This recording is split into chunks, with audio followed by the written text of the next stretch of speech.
everyone, welcome back to my channel and welcome back to Countdowns. In the early days of my channel, I posted a video about my top 5 favorite musicals, which eventually led to me starting this series. Today, I'm going to expand on that by sharing my favorite songs from Broadway musicals, even though many of the musicals in question weren't on that list. Also, although I have many favorite songs that are from the same musical, my general rule for making this list was one song per musical. But before we start, I want to remind everyone to subscribe to my channel, especially if you like video essays about theater, both musical and non-musical, and follow me on my TikTok and Instagram platforms, which are both extensions of my channel. Now, here are my favorite songs from the scores of musicals. The Broadway premiere of Showboat was a historic moment in American history, with the premiere of a show that deviated from the operettas, light musical comedies, and vaudevilles that dominated the entertainment scene of the late 19th and early 20th centuries. Honestly, Showboat was the beginning of the modern Broadway musical, as it tells a story of racial prejudice and tragic, enduring love, interspersed with lighthearted moments and spectacles above the titular vehicle, the Cotton Blossom, which floats across the Mississippi River all throughout the show's timeline, which spans from 1887 to 1927.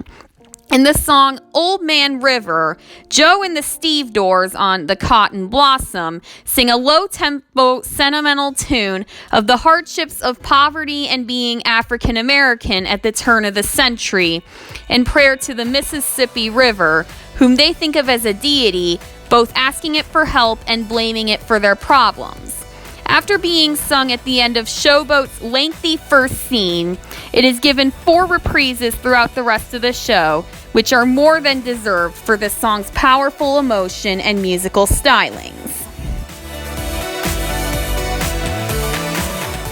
The Book of Mormon is a witty and raunchy musical comedy satirizing the Church of Jesus Christ of Latter-day Saints, and it was created from the mixed talents of South Park creators Matt Stone and Trey Parker, who collaborated with Avenue Q writer Robert Lopez. The original Broadway production starred Andrew Rannells as Kevin Price and Josh Gad, known for his role as the voice of Olaf in Frozen, as Arnold Cunningham. Said missionaries are paired up for a 2-year mission to baptize Ugandan villagers in the LDS Church, but they have some trouble doing so because of the many problems occurring in this third world country, such as AIDS, poverty, and female genital mutilation. In fact, these villagers even sing an entire song in which they recite a phrase that translates as, you God. This lets Price and Cunningham know that their mission is going to be a lot harder than they thought. But later, in the song All-American Prophet, Price attempts to pique interest within the village by charismatically telling the story of how Joseph Smith founded the LDS Church. But at the end, it's revealed that the title is actually referring to Price himself, who intends to do something incredible while in Uganda and imitate the accomplishments of Joseph Smith himself. Fun fact, this song was originally going to be called The Bible is a Trilogy, in which Price would explain that the Mormon Bible consists of the Old and New Testaments and the Book of Mormon, and use the analogy of how the third movie in a trilogy is generally considered the best one. Although this was ultimately changed, there is still a trace of that concept left within the dialogue of that song. Oklahoma was the debut musical of famous composers Richard Rodgers and Oscar Hammerstein II, based on the Lynn Riggs play Green Grow the Lilacs. The musical was inspired by the innovations of Showboat and marked the beginnings of what is known today as a book musical, or a musical in which the songs and dances directly contribute to the plot rather than simply serving as a form of amusement. Oklahoma is about a farm girl named Lori Williams who finds herself being courted by two rival suitors, cowboy Curly McLean and sinister farmhand Judd Fry. One of Curly's first attempts to woo Lori is to explain to her, in the song Surrey with the Fringe on Top, that he will take her for a ride on a very expensive carriage. But Lori does not believe him and rejects his offer, believing he has waited too long. But that's not the end of it. If you watched my video on my top 5 favorite musicals, you know that I worked on a production of Spring Awakening, my 3rd year of college, and found myself falling in love with this tragic drama of German school children in the 1890s. I'll confess, I almost gave this spot to Spring Awakening's song, Mama Who Bore Me. But in the end, I simply had to give it to Whispering, a haunting, somber lament sung by the main character Wendla at the story's climax. At this point in the story, a doctor has just informed Wendla and her mother that Wendla has unexpectedly become pregnant after losing her virginity with her childhood friend Melchior at the end of Act 1. Whispering is Wendla's ultimate reaction to the news, in which she expresses emotions of confusion, regret, and fear, but ultimately hope. I'll start this entry with a little fun fact. 42nd Street was actually the spring musical at my university this spring. I went to go see it with my mom and sister, and the production was phenomenal, even for the college level. 42nd Street chronicles the production of a Broadway musical right at the close of the Great Depression, and the main characters' experiences are relatable by actors in 2022, when Broadway is reopening following the COVID-19 pandemic. 42nd Street tells the story of Peggy Sawyer, an aspiring Broadway actress from Allentown, Pennsylvania, who finds herself starring in a production of a fictitious show called Pretty Lady, and ultimately having to understudy for her rival Dorothy Brock after she is injured on stage, placing a great deal of pressure on Sawyer. At the show's climax, it is ultimately up to Sawyer to make this show a success, and she and the rest of the cast do so in singing 42nd Street's namesake song. If anyone was wondering, yes, 42nd Street is the New York street on which Broadway is located.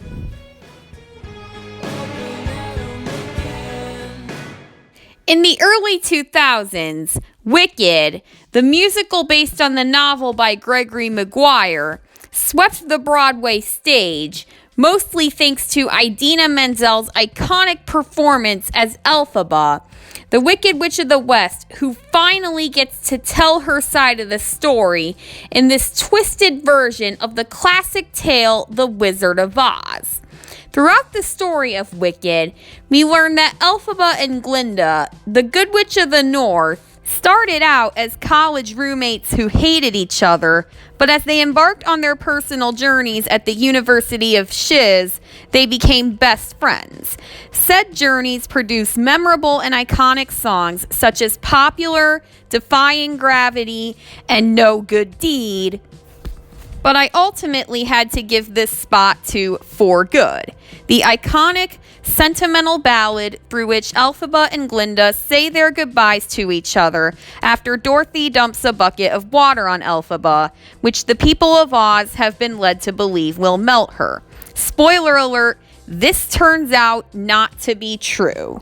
For Good is one of those songs that can be separated from the context of the musical itself for the sake of relatability, which I often do, allowing For Good to remind me of the many friends and family I've had who, just like Glinda and Elphaba did for each other, have changed me for good.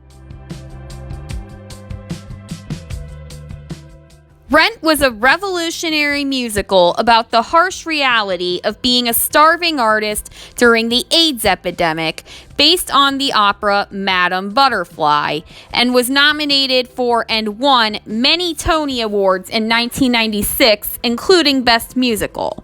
At the beginning of Act 2, the characters, many of whom are HIV positive, sing a song in which they contemplate how the significance of a lifetime ought to be measured when it is so short.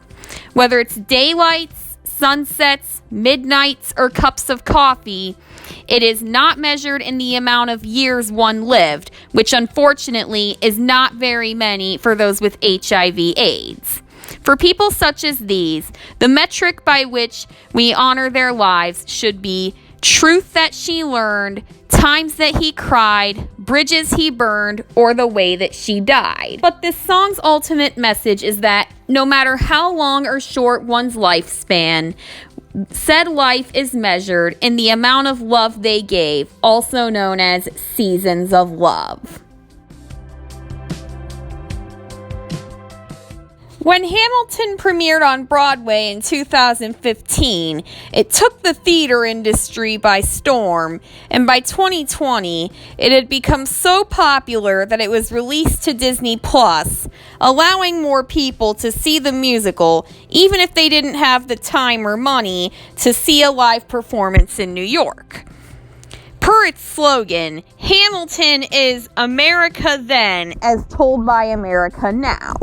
What this means is the story of the often overlooked founding father, Alexander Hamilton, is told in a brand new light with a rap and hip-hop infused score written by clever wordsmith and composer Lin-Manuel Miranda, who stars in the lead role, and a cast that is racially and ethnically diverse.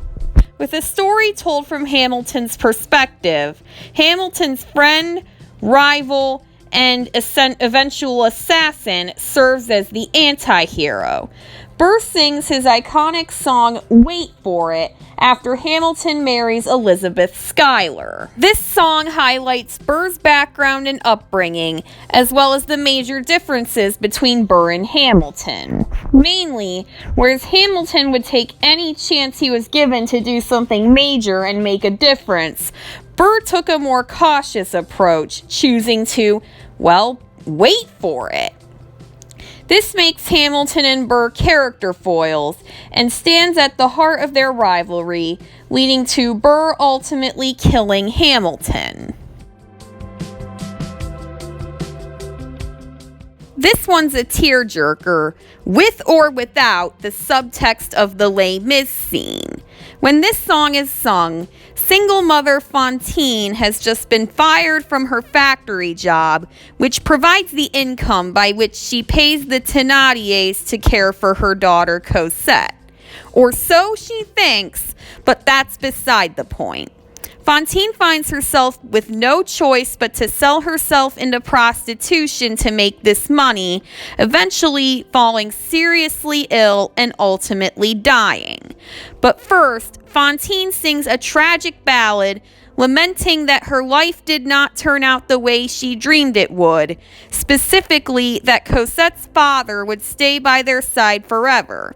When this song is separated from its Les Mis subtext, just about anyone can relate to this sentiment of wanting so badly for their life to go one way, but things turn out the exact opposite.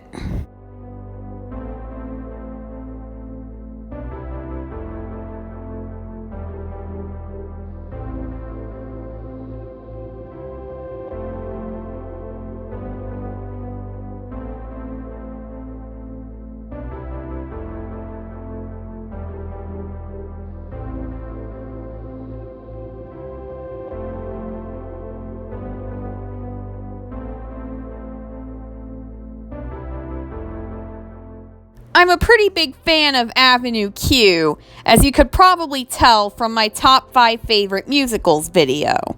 It appealed to me because of its clever use of Sesame Street-esque puppetry, raunchy humor, touching story, life lessons, and of course, its versatile and intricate score. Just like with most other entries on this list, I had a hard time deciding which Avenue Q song to give this spot to. The character introductions in It Sucks to Be Me, the humorous social commentary, Everyone's a Little Bit Racist, the breakup song that closes Act 1, There's a Fine, Fine Line, and I was really close to giving it to the nostalgic lament, I Wish I Could Go Back to College. But at the end of the day, this golden spot goes to Avenue Q's finale. Although the musical generally has a happy ending, which I'm not going to spoil, not everyone's entirely happy. In particular, the main character Princeton still hasn't figured out his true purpose, which is his ultimate goal throughout the entire show.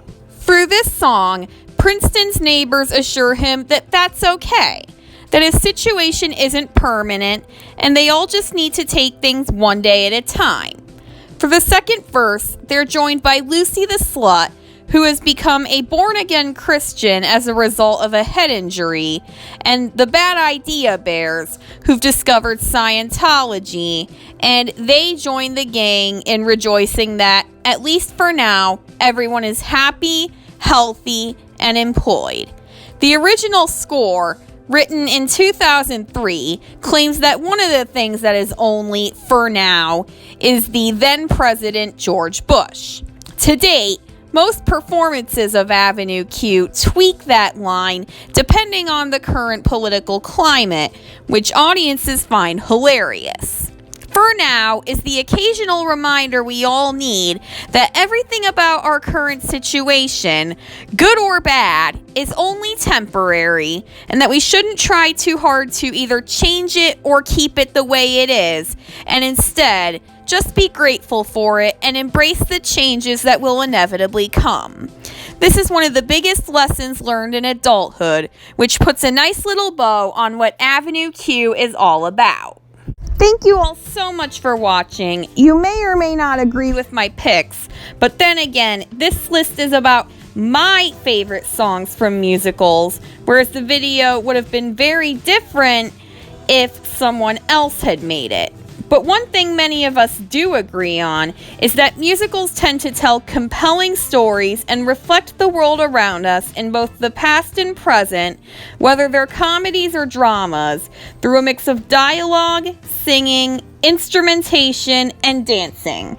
What are your favorite songs from Broadway musicals? Let me know in the comments down below, and I'll see you next time for another installment of History and Evolution. And you know what it is if you've seen my recent TikTok trailer. See you then!